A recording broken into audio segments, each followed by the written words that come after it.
first home playoff game coming Friday against the Chicago Red Stars. Let's talk about kind of the feeling of the team and the kind of matchup you expect here on Aaron Co on Friday night. No, we feel good. We feel excited. First game in Pride history that we're hosting a playoff game. Hopefully, we get a good turnout. We'll need the fans to push us forward to get the win. But the players are excited. They're ready, and they've been waiting for this moment for a long time. So, yeah, we're excited that we get to host Chicago Red Stars in the first playoff game. Go ahead, Austin. How was training this morning? Obviously, being able to train here in the stadium, but also train in the weather. Just how was it overall for you? No, it's good. I think it's nice to get that pitch geography, get that feeling of, what it feels like to play on the field, visualize these sort of scenarios. I'm a big believer in that. So, yeah, to have the opportunity to train here in our stadium on the same field that we're going to be playing on Friday is going to be important, and hopefully it's the key to our success. Obviously, it's kind of a quick turnaround from going from the last game of the regular season straight into playoffs in a win or go home scenario. How do you kind of approach this week, just from a coaching standpoint, and kind of preparation for your first playoff game as a coach? I mean, this league has so many challenges. So you have an international break just before the last regular season game, and then you play your last regular season game, and then you're straight into playoffs. So it's nice that everyone's here. We can plan accordingly. It's nice that we're at home as well, so we don't have to travel. And so, yeah, it's just been like a regular week other than training here in the stadium is the only difference. But yeah, the players are ready and they're prepared, and hopefully we can put an exciting, entertaining game on for the fans. Yeah, just switch gears so quickly, from telling the players and kind of getting them mentally prepared for, there's no room for error anymore. This is it. You win or you don't, and your season's over. Yeah, listen, it's the postseason. It's down to fine margins. All 8 teams are in there for a reason, and they're all capable of winning in any given day. So we just got to make sure that we're focused and prepared.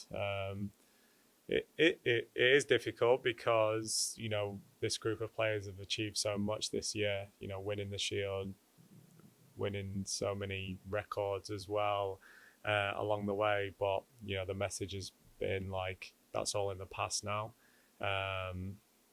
And so your motivator now is to go win the championship. You got 2 games at home, and then the finals in Kansas. You're 3 games away from lifting another trophy. So that's kind of where our minds are at, and that's the motivator. Like there's no bigger motivator than winning the championship. So the players are fully on board with that.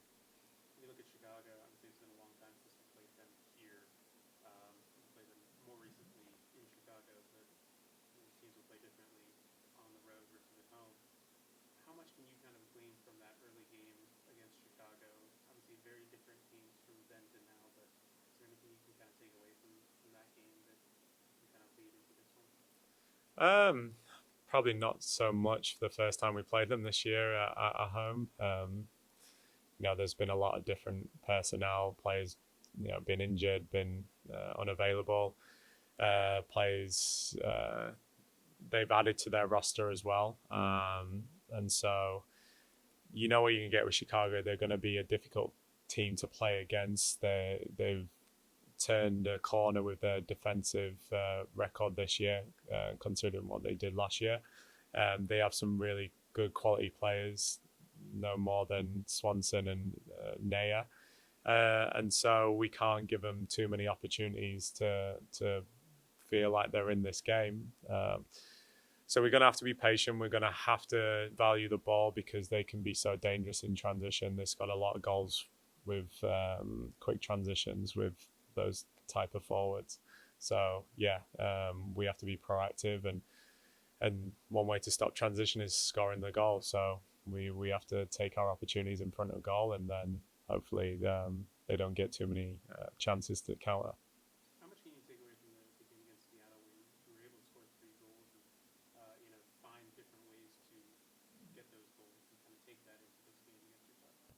Yeah, we played some really good stuff against Seattle last game. I thought the goals were phenomenal. I thought they were really good goals that we like to see. We just need to tighten up defensively. We spoke about the last 3 games, we've given up 7 goals. Prior to that, we only gave away 13 in 23 games. So something that we need to get back to, being hard to play against, not giving teams too many opportunities, set pieces, moments that we can't lose concentration. And so we've come together as a group and spoken about that. And yeah, we can take that momentum from the last game into this game. It's nice that we won the game. It's nice that we scored 3 goals, and there's still areas that we can continue to improve on moving into Friday's game against Chicago. Earlier in the season, there was a lot of changes within the team because of injuries, suspensions, you name it. You've had to adapt and adjust. Throughout kind of the end of the season now, you've been able to have a lot of your personnel be the same, especially in the back line with Corey, Emily, Kylie, and Carrie. How much beneficial is that, especially just kind of heading into a playoff game like this, to be able to have that consistency within a team to kind of build up? It is, but also you have to be prepared if something happens. And so, after we won the Shield, it was important that we give other players opportunities because we might need them in this last stretch of the season. So, of course, yeah, consistency is key. But you got players like Carson coming back, Vic, Carrie, Celia, Bree.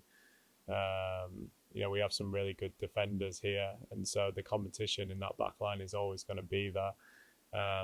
But things can happen in this league, and so we have to be prepared that we might have to swap and change things about to still stay competitive and still play how we want to play. But yeah, there's tough decisions as well on my part because we've got so many good, capable players that they can do a job for the team and play a role for the team, and we can still be competitive and win with anyone on the field. So yeah, that's the team, that's our identity, and whether you're a star or coming off the bench, it's important that you play a role in our success. One last one in the chat here.